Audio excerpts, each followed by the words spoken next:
Some people believe forgotten places are empty. The truth is that some places are simply waiting for the right person to arrive.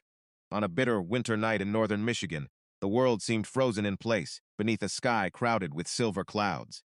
Snow covered the fields in smooth white sheets, and the wind drifted across the hills with a low whisper that sounded almost like a memory.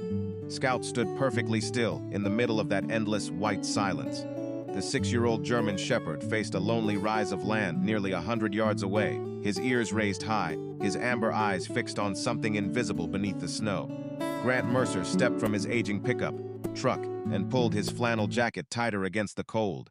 At 40 years old, he carried himself with the quiet steadiness of a man who had survived more than he ever talked about. His dark hair showed traces of gray near the temples, and his weathered face reflected years spent learning how to endure hardship without complaint.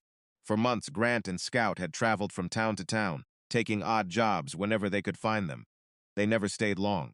Not because they wanted to leave, but because nowhere had ever truly felt like home. The wind pushed across the hill again, rattling the dry branches of a distant stand of birch trees. Scout did not move. Grant watched him carefully. Over the years, he had learned something important about his dog. Scout never stared at nothing. If he focused on a place, there was always a reason. Sometimes it was a scent, sometimes it was a sound, sometimes it was something harder to explain. Grant walked forward, his boots crunching through 6 inches of fresh snow. The night felt unusually quiet, no traffic, no voices, only the soft sigh of winter moving across the countryside. As he approached, Scout lowered his head and placed one paw gently on the frozen ground. Then came a faint vibration. Grant stopped. He thought he imagined it at first. A slight tremor beneath his boots, barely noticeable. Gone almost immediately, he knelt and pressed his gloved hand against the snow. For several seconds there was nothing. Then it came again. A distant pulse, slow, rhythmic, almost like a heartbeat buried deep beneath the earth. Grant frowned. The sensation lasted only a moment before disappearing into silence. Scout released a soft whine and looked back toward him. In the glow of the moonlight, the hill seemed ordinary, yet something about it felt different, older, patient, as though it had been guarding a secret for a very long time. Grant rose to his feet and gazed across the frozen landscape stretching toward the horizon. He had spent years searching for peace and rarely finding it, but standing there beside Scout beneath the cold winter sky, he felt something he had not felt in a long time, not certainty, not comfort, something quieter. A sense that an unseen door had begun to open, and somewhere beneath that sleeping hill, a story forgotten for 70 years was beginning to wake up. The next morning arrived, wrapped in pale sunlight and drifting frost. Grant woke inside his pickup parked near the edge of the hill, his breath forming faint clouds against the cold glass. Scout was already awake. The German shepherd sat upright in the passenger seat, staring toward the rise of land they had explored the night before. Grant rubbed his eyes and glanced at him. "You are still thinking about that hill, huh?" Scout flicked one ear without looking away. Grant smiled faintly. "Yeah, me too." After a quick breakfast of coffee and a breakfast sandwich from a nearby gas station, they headed toward the small town a few miles away. Grant wanted answers. The hill had felt familiar somehow, yet he had never been there before. Snow crunched beneath his boots as he entered a diner called Maple Junction. The warm scent of bacon and fresh coffee wrapped around him immediately. Several locals sat near the windows watching the morning traffic move slowly along Main Street. A waitress with silver hair approached. "Coffee?" she asked. "Please," Grant replied. She poured a cup and nodded toward Scout waiting patiently outside the window. "Beautiful dog. Best partner I ever had." The waitress smiled. "Looks smarter than most people around here." A few customers laughed. An older man sitting at the counter turned toward Grant. "You are not from around here. Just passing through." "Nobody just passes through in January," the man said. "What brings you here?" Grant hesitated before answering. "A hill north of town. Old property. Feels like there is a story attached to it." The old man's expression changed slightly. He lowered his coffee mug. "You talking about Larkstone Hill?" Grant looked up. "That is the one." Silence settled over the counter. Even the waitress paused. The man leaned closer. "My grandfather used to talk about that place." "What did he say?" Grant asked. "Said a family disappeared there back in the 1950s. Grant frowned. "Disappeared? That is the rumor. Nobody really knows. People stopped going near it. Eventually, nature took it back." The waitress crossed her arms. "My mother always said strange things happened up there." "Like what?" Grant asked. "Lights sometimes. Sounds underground after heavy rain. Most folks ignored it." The old man nodded slowly. "There was another story, too." "What story?" The man looked through the window toward Scout. A hidden house. Grant almost laughed. A hidden house. That is what my grandfather believed. Said somebody built something beneath the hill. Nobody ever proved it. At that exact moment, Scout suddenly stood and pressed his nose against the glass.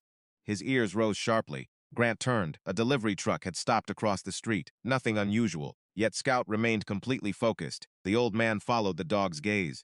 That dog sees things before the rest of us. Grant looked back toward him. You sound pretty sure about that. The man smiled. I have lived 80 years. Long enough to know when an animal is trying to tell us something. Grant finished his coffee and stood.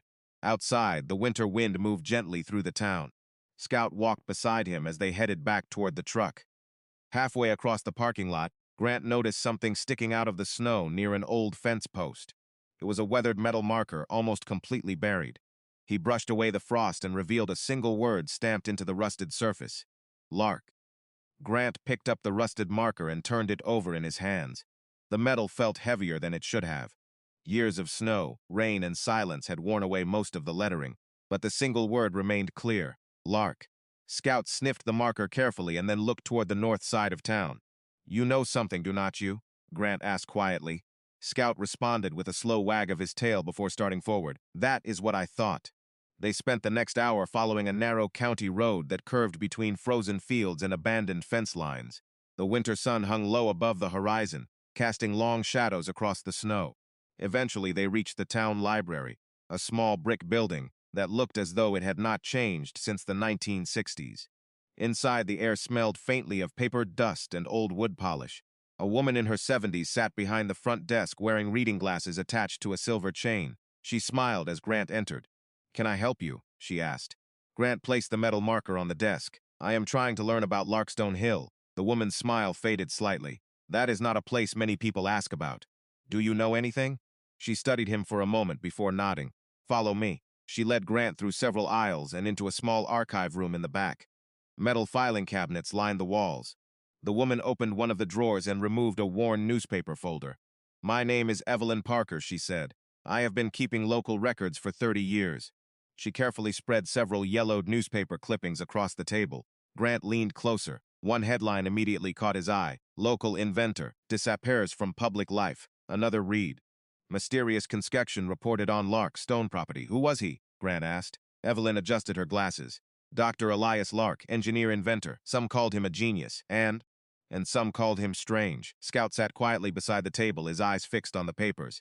Evelyn noticed. Your dog seems interested. Grant smiled. Scout usually has good instincts. Evelyn opened a faded photograph. It showed a tall man standing beside a large farmhouse nearly 70 years earlier. Behind him stretched the same hill Grant had visited. That is Elias? Grant asked. Yes. Evelyn nodded. He inherited a fortune and spent years building something on that property. What was he building? Nobody ever knew. Grant looked up. Nobody? No permits, no public records. Materials arrived for years. Then one day everything stopped. What happened? Evelyn lowered her voice. The farmhouse vanished from tax records. Workers stopped talking. Elias disappeared from town. After that, people simply moved on. Silence filled the archive room. Outside, snow tapped softly against the window. Grant stared at the photograph. Something about it felt important. Then Scout suddenly stood, his ears rose high. He stared at the bottom corner of the picture. Grant followed his gaze. There, almost hidden beneath a crease in the photograph, was a small structure built into the side of the hill. Not a barn. Not a shed, something else. A narrow steel door. Evelyn leaned forward. That was never there before. Grant looked at her. What do you mean? I have examined this picture dozens of times. She swallowed. I never noticed that door. Scout let out a single quiet bark. Grant folded the photograph carefully and looked toward the frozen horizon beyond the library window. For the first time, the mystery felt real. Somewhere beneath that silent hill, something had been waiting for 70 years, and now it seemed to be calling them closer. The sun was already sinking when Grant and Scout returned to the hill. The sky above Michigan glowed with streaks of pale gold and deep blue, while long shadows stretched across the untouched snow. Grant parked near the edge of the property and stepped out into the cold air. Scout immediately jumped down beside him and began moving uphill with determined purpose. You really do not like wasting time, do you? Grant said with a faint smile. Scout glanced back once before continuing forward. The wind had quieted since morning. Everything felt strangely still. Even the birch trees seemed to be waiting. Grant carried the old photograph in one hand as they climbed. Every few yards he stopped to compare the image to the landscape around him. Most of the landmarks had changed over 70 years. Trees had grown, fences had vanished, but one thing remained exactly where it had always been. A large granite outcrop protruding from the side of the hill. Grant studied the photograph again. The small steel door appeared only a short distance from the rock formation. "If you were hiding something," he murmured, "this is probably where you would start." Scout suddenly froze. His ears stood upright. Then he pulled ahead through a cluster of snow-covered brush. Grant followed quickly. "What is it, boy?" Scout stopped beside a patch of ground near the granite outcrop. At first it looked no different from the surrounding snow. Then Grant noticed something unusual. The snow covering that section was thinner, almost as if heat from below had melted part of it over the years. He knelt and brushed away several inches of snow with his gloves. Beneath it appeared a layer of old stonework, perfectly straight, perfectly man-made. Grant's pulse quickened. "Well now," he whispered. Scout began pawing gently at the edge of the stones. A hollow sound echoed beneath. Grant immediately heard it. He tapped again. Hollow, definitely hollow. He stood and retrieved a small folding shovel from the truck. For the next 30 minutes, he carefully cleared snow, dirt, and tangled roots. As daylight faded, a shape slowly emerged beneath the earth. First came rusted metal, then a handle, then the outline of a rectangular steel hatch nearly 6 feet long. Grant stepped back and stared at it. The door looked ancient, but remarkably intact. Snowflakes drifted lazily through the evening air as silence settled around them. "You found it," Grant said softly to Scout. The German shepherd sat beside the hatch, his tail sweeping once across the snow. Grant brushed away the remaining dirt and uncovered something engraved into the metal surface. He leaned closer. The letters were faded but still readable. "Prophet of Elias Lark." Below the inscription was a second line, smaller, more difficult to read. Grant wiped away decades of grime and frost. His breath caught. The message read, "For the one who chooses curiosity over fear." For several moments, neither man nor dog moved. The wind whispered across the hill. Somewhere in the distance, a crow called out before disappearing into the gathering darkness. Grant slowly placed his hand on the cold steel handle. It did not budge, locked. He was not disappointed. If anything, the mystery had only deepened. Scout lowered his nose toward the hatch and released a quiet whine. Then he looked directly at Grant. "I know," Grant said. "Tomorrow." He looked once more at the hidden door, resting beneath 70 years of silence. Whatever waited below had been sealed away for generations. But for the first time in a very long time, it was no longer alone. Morning arrived beneath a pale sky streaked with silver clouds. The hill looked different in daylight. Less mysterious, perhaps, yet somehow more real. Grant stood beside the steel hatch, holding a toolbox he had borrowed from a mechanic in town. Scout sat nearby, watching every movement. Frost sparkled across the metal surface as the first rays of sunlight touched the hillside. "All right, partner," Grant said. "Let us see what 70 years has been protecting." He examined the lock carefully. The Army Corps of Engineers had taught him patience. The mechanism was old but remarkably well preserved. After several minutes, he discovered something unusual. The lock was not damaged. It had been designed to last. "Whoever built this expected someone to come back someday," he murmured. Scout tilted his head. Grant smiled. "Yeah, that is what I am thinking too." Using a small brush, he cleaned away dirt packed into the keyhole. Beneath the grime, he found a tiny engraved symbol. A compass rose. Directly below it appeared 3 letters. ELM. Grant frowned. Elias Lark Manufacturing? The initials meant nothing to him, yet the discovery felt important. After another hour of careful work, a sharp metallic click echoed through the cold air. Grant froze. Scout immediately stood. "Did you hear that?" Grant asked. Scout's tail swept once through the snow. The lock had opened. Slowly, Grant wrapped both hands around the handle and pulled upward. At first, nothing happened. Then the hatch moved several inches. A rush of cool, dry air escaped from below. Not stale, not rotten. Dry, clean, almost preserved. Grant stepped back in surprise. That should not be possible. The opening widened gradually until darkness appeared beneath them. A steel staircase descended into the earth. Small particles of dust floated upward through the shaft, sparkling in the sunlight.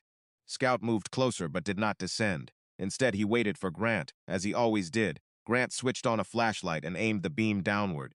The staircase extended nearly 20 feet below ground. "After you," Grant joked softly. Scout remained seated. "That is what I thought." Together they began the descent. Each step produced a faint metallic echo. The deeper they went, the quieter the world above became. Soon the sounds of wind and distant birds disappeared entirely. Only silence remained. At the bottom of the staircase stood another door. Unlike the hatch above, this one looked almost elegant. Polished brass handles, dark walnut panels, a small plaque mounted beside it. Grant swept away dust with his sleeve. The inscription became visible. To those you arrive with honest hearts, welcome home. Grant stared at the words for several seconds. Something tightened in his chest. He had spent years drifting from place to place, years feeling like a visitor everywhere he went. Yet standing beneath a forgotten hill, reading a message written decades before he was born, he felt strangely seen. Scout nudged his hand gently. Grant looked down and smiled. Okay, buddy, let us find out what is behind the door. Slowly he turned the brass handle. The latch released with a soft click. The door opened inward. Warm golden light spilled across the floor. Grant's eyes widened. Beyond the doorway stood an entire room untouched by time, not ruined, not damaged, waiting. Grant stepped through the doorway slowly, his flashlight lowering as his eyes adjusted to the unexpected glow. The room before him looked as though someone had walked away only yesterday. Warm light flowed from antique wall fixtures powered by a system he could not yet understand. A polished wooden table stood at the center of the room. Books rested neatly on shelves. A grandfather clock ticked softly against the far wall. The sound stopped Grant in his tracks. No way, he whispered. That clock cannot still be running. Scout moved forward carefully, his nails clicking against the smooth floor. The German shepherd sniffed the air, then relaxed. Whatever place this was, it felt safe. Grant slowly approached the clock. The brass pendulum continued its steady motion. Tick-tock, tick-tock. 70 years should have reduced everything here to dust. Yet the room felt preserved by some impossible patience. On the table sat a folded letter beneath a crystal paperweight. Grant picked it up. Across the front, written in elegant handwriting, were 4 words. For the one, do you arrives. Grant exchanged a glance with Scout. You seeing this too? Scout responded with a quiet huff. Grant unfolded the letter carefully. The paper remained crisp despite its age. The message was short. If you are reading this, then time has finally delivered the right person. Do not rush. Every room has a purpose. Every answer must be earned. Welcome, Elias Lark. Grant read the note twice.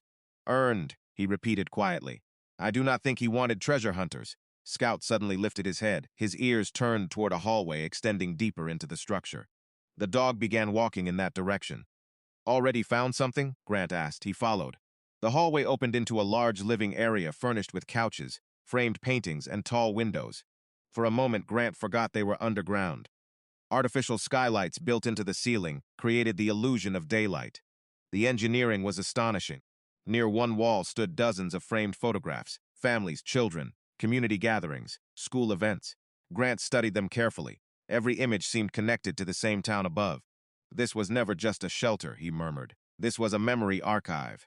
Scout stopped in front of a photograph showing Elias Lark standing beside several townspeople. One face caught Grant's attention immediately. It belonged to a much younger Evelyn Parker, the librarian. Grant stared in surprise. She knew him. A faint realization settled over him. Perhaps more people knew pieces of the story than they realized.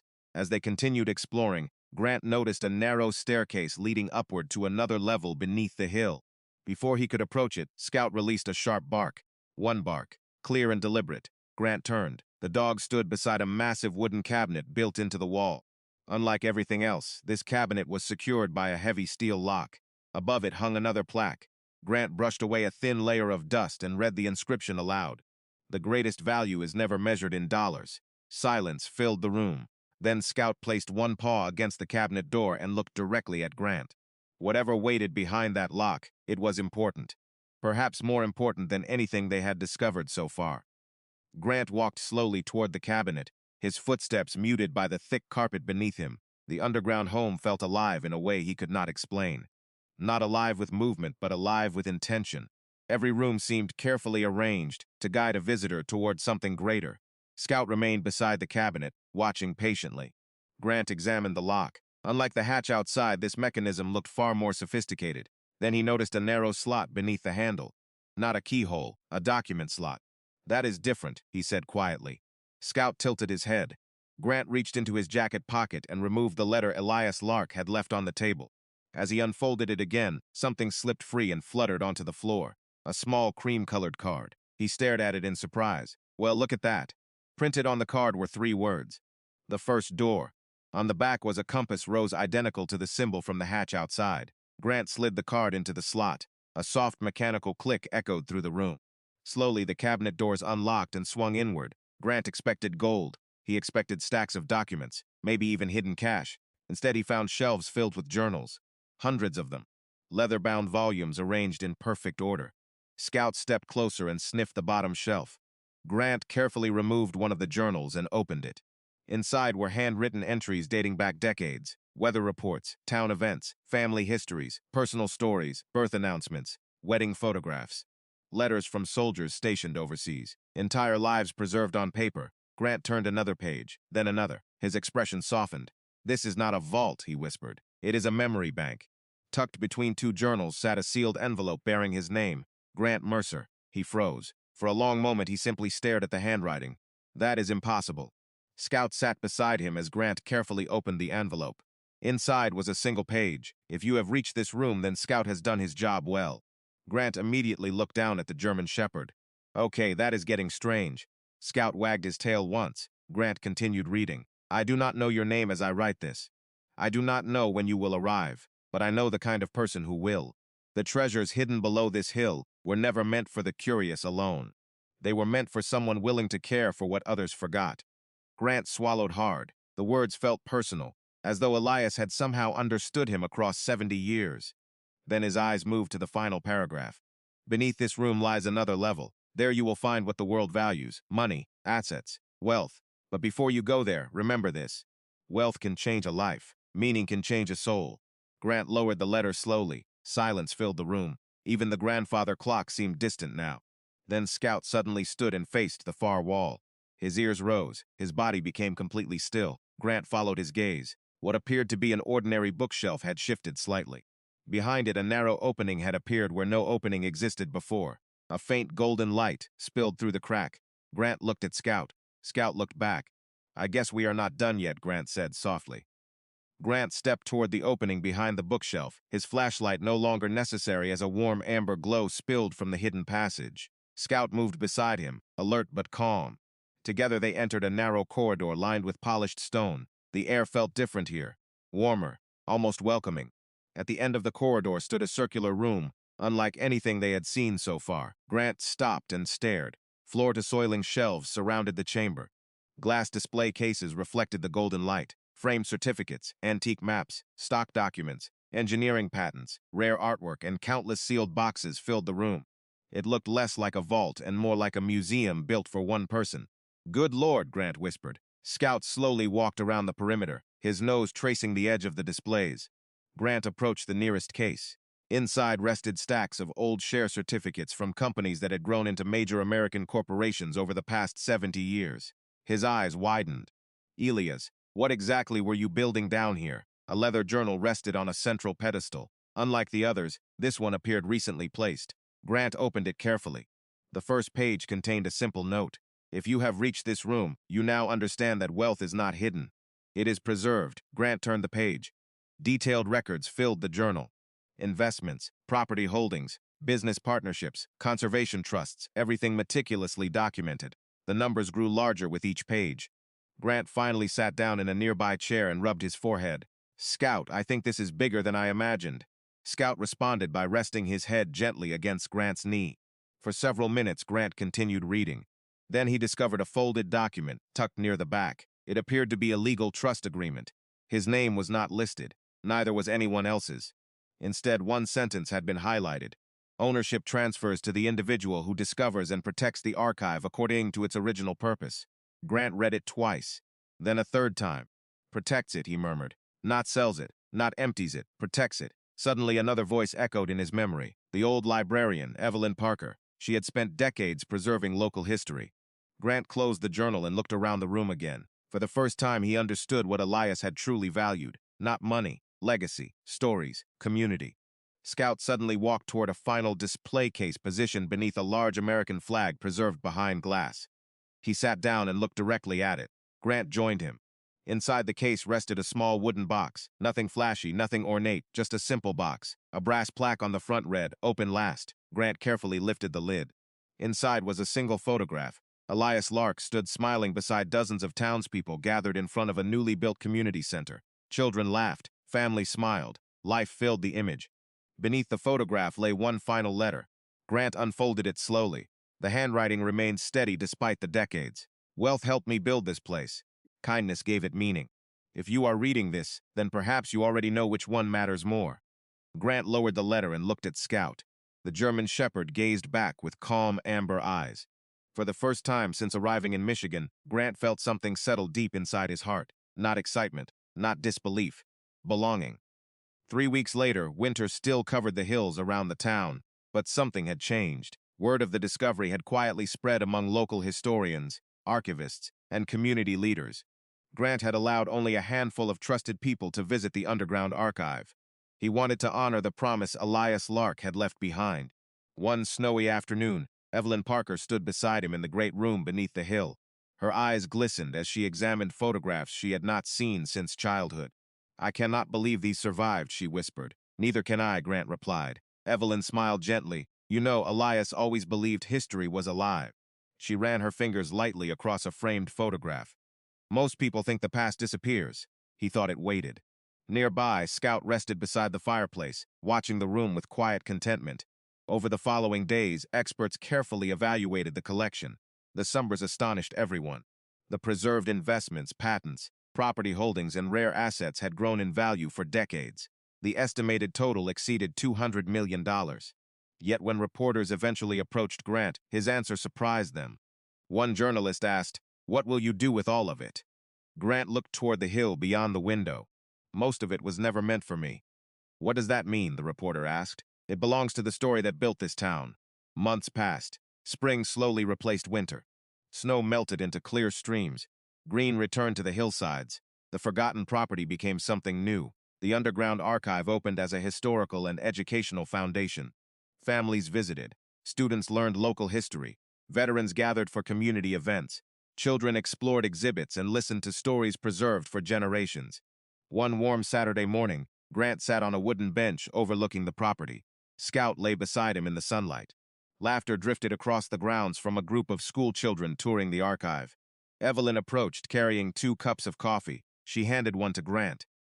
"You built something remarkable here." Grant shook his head. "Easy as built it." Evelyn smiled. "Maybe, but you protected it." For a moment they sat in comfortable silence. The breeze moved gently through the trees. Church bells echoed faintly from town. Life felt peaceful, something Grant had not experienced in many years. Eventually, Evelyn stood. "You know, there is one question everyone keeps asking." Grant laughed softly. "Only one? Why you stayed?" Grant looked down at Scout. The German shepherd opened one eye and wagged his tail. Then Grant gazed toward the hill where everything had begun. "Because for the first time in a long time, it felt like I had arrived somewhere, instead of passing through." Evelyn nodded as though she understood completely. After she left, Grant remained on the bench. The afternoon sun painted the landscape in shades of gold. Families wandered along the paths. Children pointed toward exhibits. Conversations drifted through the air like music. Scout suddenly stood and looked toward the hilltop. His ears rose for a moment before relaxing. Grant followed his gaze. Nothing unusual stood there. Only sunlight and wind moving through the grass. Yet somehow it felt as though the hill itself was smiling. Grant rested a hand on Scout's shoulder. "Good job, partner." Scout leaned gently against him. Together they watched the day unfold. The treasure had changed many lives. But the greatest gift was not hidden in a vault, a document, or an account balance. It was the simple truth that kindness, when preserved long enough, can become a legacy. And sometimes the people searching for a home discover that home has been searching for them all along. Thank you so much for watching all the way to the end. If you enjoyed this story, please like, subscribe, and share it with friends who might enjoy it too. We would love to know where you are watching from. Tell us your city and country in the comments. More heartfelt and unforgettable hero dog stories are already waiting for you. See you in the next one.